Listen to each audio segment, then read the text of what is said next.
I would really love just a comfortable, dominant bounce back win after Miami's first loss of the season. Is that too much to ask?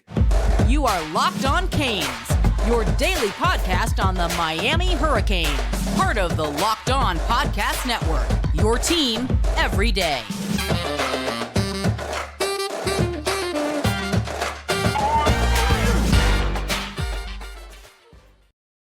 I am Alex Donno, your host. I'm a University of Miami alumnus, post-game show host on the Miami Hurricanes radio network, and contributor to allhurricanes.com. And thank you so much for making Locked On Canes your first pregame listen and watch today. We're available free wherever you get your podcasts and available free on YouTube. So this is a game day pregame edition.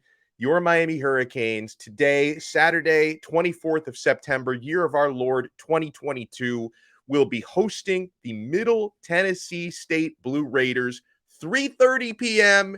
here at Hard Rock Stadium. I want to give you guys our keys to the game because certainly Hurricanes fans are going to be watching the game very closely after seeing some deficiencies on the offensive side of the football against Texas A&M. Just wondering how Miami's going to respond, right? Because over the years, not that I expect Middle Tennessee to really have the ammunition to actually win this game, but over the years, we've seen Miami come off of tough losses against good teams, talented teams like Texas A&M. You know, we've seen it happen when they've lost to teams like Florida State or Clemson over the years, where you let it beat you mentally for multiple weeks and you have letdown performances after you have tough losses against good teams like Texas A&M. So I'm looking at this Middle Tennessee Blue Raiders team, and there are certain areas where they are dangerous and where they're very interesting, right? Because with the way they disguise their blitzes and disguise their coverages on defense and on offense, they have some talented players. Miami cannot just sleepwalk through this game, guys, and that's why key number one for me, I'll give you my 4 keys to the game.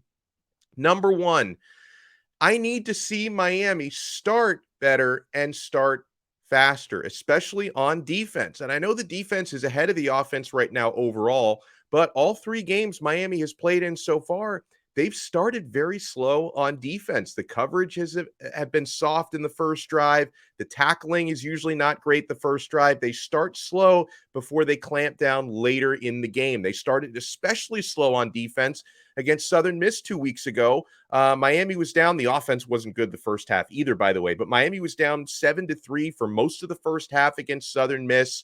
In the first quarter against Texas A&M, Miami gave up 53 rushing yards. Then they only gave up 71 more rushing yards for the next 3 quarters and just 3.1 yards per carry quarters 2, 3, and 4. So the defense for Miami typically starts slow and kind of finds their form as the game goes on. I would love to see them start the first quarter the way that they've been finishing third and fourth quarters lately. And yeah, so far in a general sense, we've seen Miami take care of business against weaker opponents, right? You had a, dominant score line against Bethune-Cookman, 70-13 to open up the season. Miami ended up beating Southern Miss 30-7 after kind of a slow start. So they've taken care of business, but we haven't seen Miami start games strong yet. We've only seen them finish games strong. And that certainly goes for the offense as well. I'd like to see Miami start faster on the offensive side of the football. 0 touchdowns scored last week.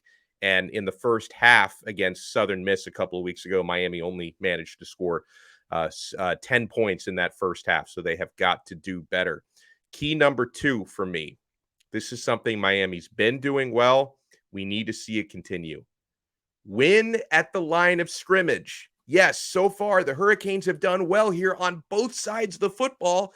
And just as a side note, that does make me feel really good to know that Mario Cristobal and his coaching staff are laying the foundations of a winning football team.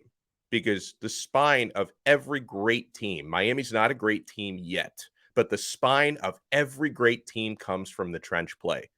Last week, 0 sacks given up against a talented Aggies defense. Only 8 hurries given up, 8 quarterback hurries given up. Miami's offensive line was really good. And yes, the Hurricanes so far this year, and that includes the Texas A&M game, are running the football for a superb 218 yards per game and over 5 yards per carry. And the great thing about those numbers is those numbers, 218 per game, 5 yards per carry, that comes despite the fact that we're not seeing Miami's running backs breaking off big, long, explosive runs yet. Those haven't even been here, and they're still averaging over 5 yards per carry. Even just taking what the offensive line is giving to them, Miami is rushing for a ton of yards. So, yes, this is the type of game where I would like to see someone like Jalen Knighton, who has that second gear and he's got that game-breaking speed to be able to elude that final tackle that he needs to elude to get into the end zone for a 50, 60-yard run. I'd like to see some of that in this game, but the offensive line is doing their job. They're opening up the holes. The running backs are just, they haven't been able to break into that second level enough yet. And because of Miami's trench play, the Hurricanes are one of the best teams in the country right now on third down. Miami ranks second in the ACC, number 10 in the country, converting 55.3% of their third downs. I love that. Now, let's not talk about red zone because they're terrible in the red zone, but just third downs, Miami's really good. There are only 3 teams above 47% on third down. Miami is one of them. The Hurricanes have converted 82 first downs this season, 27 of those last week when they couldn't score a touchdown. That's tied for the top for any team in the ACC, and it's number 13 in the FBS.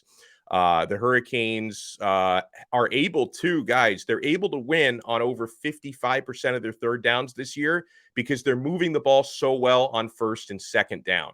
A lot of third and shorts, and we know third and short is way easier to convert than third and 8 or third and 10, especially when your passing game has been struggling a little bit. And staying on the line of scrimmage, on the defensive side of the football, you can see how Miami's D-line, they're one of the strengths of this football team. They've basically got 3 units up front that can rotate, right? They're 6 deep at defensive tackle, about 7 deep at edge, and guys like Leonard Taylor, Akheem Mesidor, Jared Harrison-Hunt was really good last week. Mitch Agude had been really good. Jafari Harvey got a big sack last week. So Miami's defensive line, that's the type of unit that, when an opponent is preparing for you during the week and the offensive coordinator is coming up with his game plan, they've got to spend a lot of time looking at Miami's defensive line. That's the type of unit you have to game plan against. So we're going to have 2 more keys to the game when we come back. So far, we've got winning at the line of scrimmage, starting better and starting faster. We're going to talk about Miami needing to play their assignments and also getting more of your young wide receivers involved. And we'll talk a little bit about the big threats that Middle Tennessee is going to offer Miami. Because, again, you don't overlook any opponent. Miami, by far the more talented team. But if you're sleeping in this game, Middle Tennessee has got some playmakers, including a really accurate quarterback who can make you pay. So Miami needs to give this game the type of focus you give to any other opponent this season. Guys, this episode is brought to you by Underdog Fantasy, the easiest place to spice up college football season. It is so easy to get started and play while you're watching your favorite teams play today, guys. I just go to the Underdog website. If you haven't done so yet, create an account. The Underdog website or the mobile app is very easy to use. Create your account and look through the different pick'em choices that involve your team or rival teams every week. In my pick'em for this weekend, guys, for today, you pick if a player is going to go higher or lower than stat projections. I like UNC quarterback Drake May against Notre Dame to go higher than 254.5 passing yards.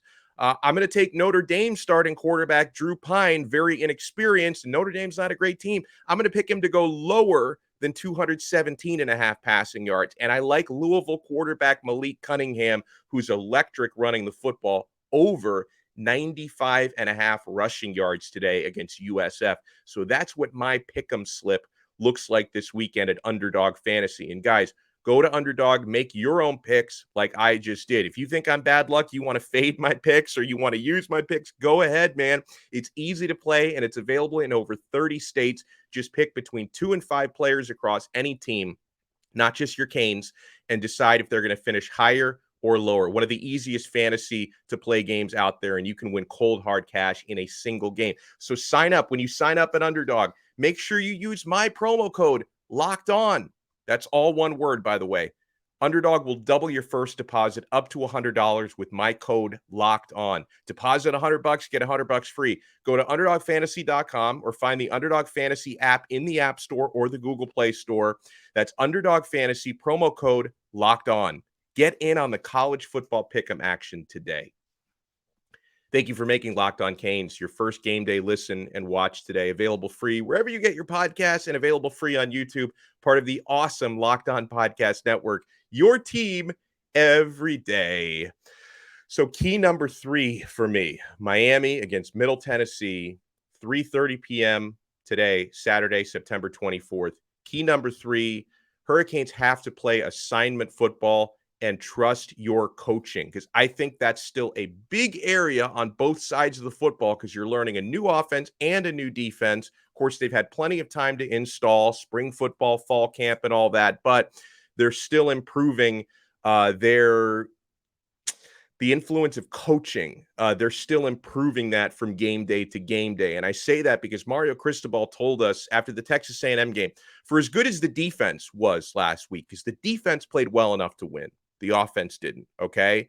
And special teams didn't. But for as good as the defense was last week, the times that Miami missed plays and gave up chunk yardage happened when they got too aggressive and left their gaps, when they missed their assignments. And then on offense, Josh Gaddis, the offensive coordinator, mentioned that on some of Miami's failed third downs, the receivers ran their routes too deep. They lacked the awareness to run their routes properly, okay? So that's why I'm saying Miami just needs to be sharper with the little things. And it's a lot of the stuff that people like me and all of you, when we're watching the game on a Saturday and we're rooting for the Canes, we may not notice little things like a receiver running a few yards too deep on their route. We may not realize some of this stuff until we take the time to review the film or we listen to what the coaches say about it. So, Miami needs to be much sharper in playing assignment football. And Miami's discipline can be tested in this game, guys. This is not a cakewalk. Middle Tennessee running back Frank Peasant, 5 touchdown runs in the last 2 games. He rushed for 122 yards last week. Miami's been very good against the run. We've got to see that continue today.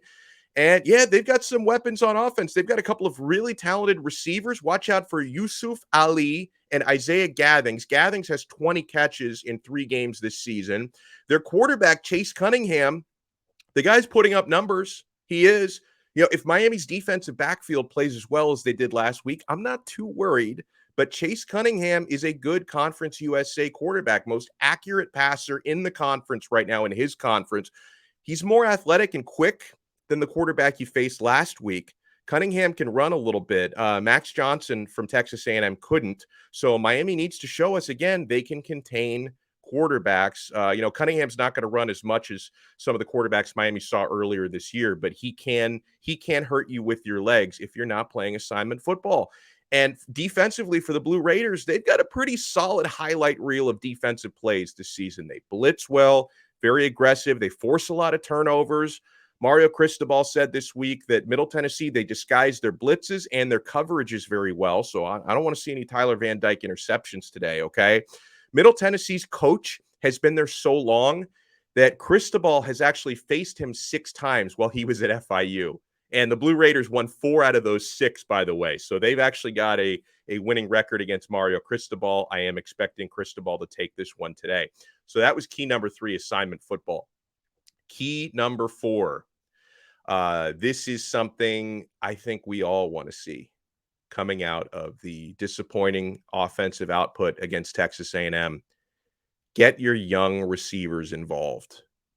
I want to see plenty of short passes, yak opportunities, spread the football around to give some of these receivers some confidence. I would love to see targets that haven't gotten as much love or as much work this year. And I'm not saying it's Tyler Van Dyke's fault, but, for a guy like Colbie Young and a true freshman like Isaiah Horton, I'd like to see them get some burn, hopefully get some catches. Romello Brinson, we haven't seen him hit his stride yet.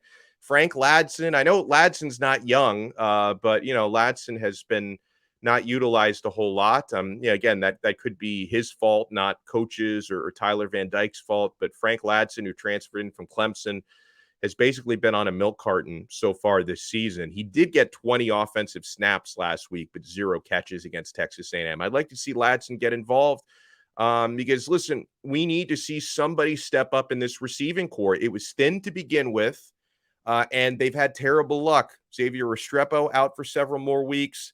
Colbie George, right after he came back and played pretty well, he's out for several weeks with a thumb injury.